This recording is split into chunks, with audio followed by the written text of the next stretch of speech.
అందరికీ నమస్కారం అండి. Welcome back to our channel. ఈరోజు వీడియోలో పాలకోవా ఏ విధంగా తయారు చేసుకోవాలనేది ఇప్పుడైతే తెలుసుకుందాం. ఇలా ట్రై చేస్తే పాలకోవా చాలా రుచిగా చక్కగా వస్తుందండి. ఈ పాలకోవా రెసిపీని ఏ విధంగా తయారు చేసుకోవాలనేది ఇప్పుడైతే తెలుసుకుందాం. ఈ పాలకోవాని ప్రిపేర్ చేసుకోవడానికి ఒక మందపాటి గిన్నెని అయితే తీసుకోవాలండి. మీరు ఇత్తడిదైనా తీసుకోవచ్చు, ఏదైనా ఒక మందంగా ఉండే గిన్నెని అయితే తీసుకోవాలి.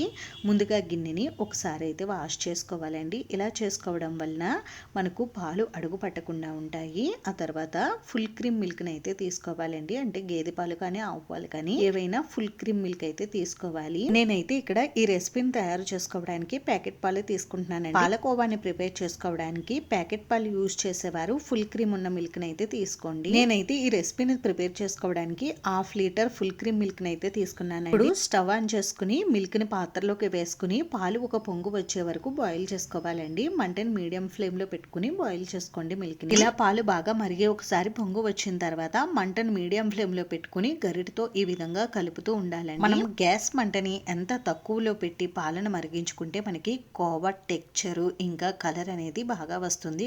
ఇంకా కోవా కూడా చాలా రుచిగా వస్తుందండి. ఈ పాలు మనకి బాగా మరిగి పావు వంతు అవే వరకు పాలను ఇలా కలుపుతూనే ఉండాలండి. లేకపోతే మనకి పాలు కింద అడుగు పట్టేస్తాయి. ఇలా పాలను కలిపేటప్పుడు అంచులకున్న మీగడను తీసుకుంటూ ఉండాలి. ఇలా మనకి పాలు బాగా చిక్కపడ్డాయి కదండి. ఇప్పుడు ఈ పాలల్లోకి 100 గ్రాముల వరకు షుగర్ ని అయితే వేసుకోవాలి. అయితే మనం ఇక్కడ 1/2 లీటర్ తీసుకున్నాం కాబట్టి 100 గ్రాముల షుగర్ అయితే కరెక్ట్ గా సరిపోతుందండి. అదే మీరు లీటర్ పాలతో ఈ పాలకోవాని ప్రిపేర్ చేస్తూ ఉంటే 200 గ్రాముల వరకు షుగర్ ని అయితే తీసుకోండి. షుగర్ వేసిన తర్వాత మంటను లో ఫ్లేమ్ లో పెట్టేసుకుని మనం పాలను బాగా కలుపుతూ ఉండాలండి. షుగర్ అంతా పూర్తిగా కరిగే వరకు కలుపుతూ ఉండాలి. షుగర్ వేసిన తర్వాత మళ్ళీ మనకి పాలు పలుచు పడతాయి. మళ్ళీ పాలు దగ్గర పడేటంత వరకు మనం ఇలా కలుపుతూనే ఉండాలి. ఇలా చిక్కబడుతున్నప్పుడు మీరు మధ్య మధ్యలో దీనిని చెక్ చేసుకుంటూ ఉండాలి. చేతికి నెయ్యి రాసుకుని కొద్దిగా ఉండలా అయితే స్టవ్ ఆఫ్ చేసేసుకోవచ్చు. ఇది మరీ దగ్గర పడింది అనుకోండి, మనకి పాకం ముదిరిపోతుంది. అప్పుడు మనకి కోవా పొడి పొడిగా అయిపోతుంది. ఇంకా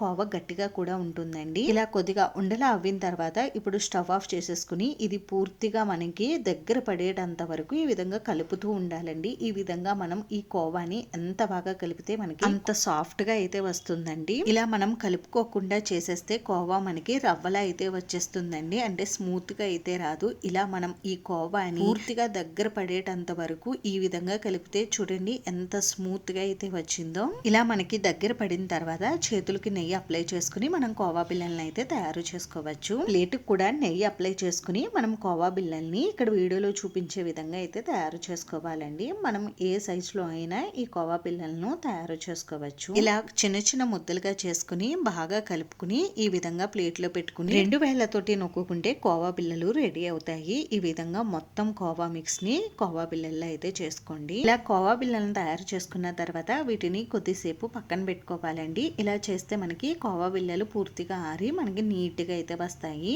ఇలా ప్రిపేర్ చేసుకుంటే కోవా బిళ్ళలు చాలా రుచిగా కూడా ఉంటాయండి. మీరు కూడా ఒకసారి ట్రై చేసి చూడండి. ఈ వీడియో మీకు నచ్చిందా అండి? వీడియో నచ్చితే ప్లీజ్ లైక్ చేసి షేర్ చేసి ఛానల్ ని సబ్స్క్రైబ్ చేసుకోండి. Thanks for watching.